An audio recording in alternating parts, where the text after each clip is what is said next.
ये तो वाजे हो गया, इलेक्शन कमीशन ने कह दिया कि अब 90 रोज में तो इलेक्शंस नहीं हो सकते। सर टेक्निकली इलेक्शन अगले साल के कौन से महीने में आप समझ रहे हैं कि हो सकते हैं?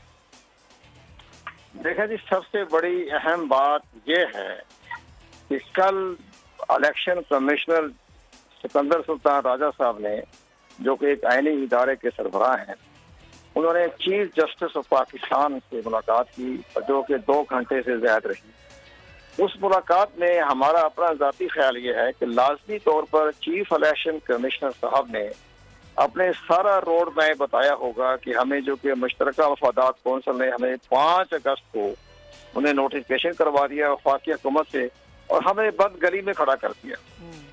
वो लाजमी बात है कि उन्होंने बताया होगा चीफ जस्टिस पाकिस्तान, और इसके बाद उन्होंने कहा कि अब हम आईनी तौर पर आइन का आर्टिकल 51 के तहत हमने ये हल्का बंदियां कराना, हमारे लिए आईनी तौर पर हम पाबंद हैं, आर्टिकल 51 का सेक्शन 5 के तहत। इसके साथ साथ एक बड़ी अहम पोजीशन जो आ रही है वो आर्टिकल 224 आ रही है, जिसमें लिखा हुआ है कि भी अगर कबल वक्त असेंबली डिसॉल्व हो जाए तो 90 दिन में इंतखाबात करवाना इलेक्शन कमीशन की आईनी जिम्मेदारी है। तो ये भी सबसे बड़ी अहम बात हो गई है। अब दोनों तरफ से मतवाजी आईनी सूरत हाल चल रही है, एक आर्टिकल 224 और एक आर्टिकल 51।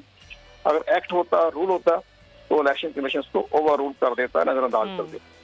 अब ये चीजें जो है, लाजमी बात है कि ऑनरेबल चीफ इलेक्शन कमिश्नर साहब ने ऑनरेबल चीफ जस्टिस पाकिस्तान के नोटिस में बात लाए होंगे, और इसके बाद उन्होंने ये सारा रोड मैप भी बताया होगा कि हल्का बंदियां जो है वो 4 महीने में मुकम्मल होनी है, जिसमें कि अदालती कार्रवाई भी इसमें शामिल है। सही। अब ये 14 दिसंबर को नोटिफिकेशन हो जाता है तो फिर election commission of Pakistan section 57 के तहत जो इलेक्शन एक्ट का हिस्सा है वो एक शेड्यूल जारी करेगा, और वो शेड्यूल जो होता है वो 48 से 55 दिन का होता है।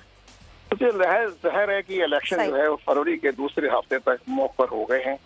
इसमें आइन और कानून के मुताबिक तो ये फैसला इलेक्शन कमीशन का सर सेनेट के इलेक्शंस भी हैं, तो लग रहा है कि मार्च से पहले इलेक्शंस हो जाएंगे। बस क्विकली मुझे जवाब दे दें कुंवर साहब। मुश्तरका मफादात कौंसिल ने मुराद अली शाह को वोट क्यों कास्ट किया था?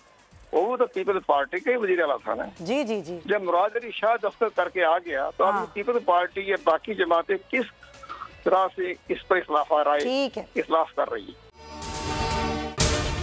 अगर आपको ये वीडियो पसंद आई है तो सब्सक्राइब करें और बेल आइकन पर क्लिक करें। आप लोग इस मुल्क पाकिस्तान में आजाद हैं। सहाफती उसूलों पर कारबंद बोल न्यूज ने रखी रिवायत बरकरार। बोल न्यूज की जानिब से देखने वालों को यौम आजादी की बेहद मुबारकबाद। मुल्क भर से जश्न आजादी की तकरीबात बोल ने दिखाई अपनी स्क्रीन पर। पाकिस्तान के 76वें यौम आजादी का जश्न बोल ने सुनाई पाकिस्तान जिंदाबाद के नारों की गूंज। बोल की सबसे बड़ी ट्रांसमिशन में पाकिस्तान का नाम रोशन करने वालों ने दिए कौम को पैगामात। बेपनाह मुश्किलात का सामना करके इस मुल्क को हासिल किया। आजाद कौमों को बहुत सी कुर्बानियाँ देनी पड़ती हैं। 76 वालियों में आजादी का दिन जोश खरोश के साथ मनाया, क्योंकि जिंदाबाद पाकिस्तान ये है बोल की पहचान। सब्सक्राइब करें और बेल दबाएं ताकि कोई खबर रह न जाए।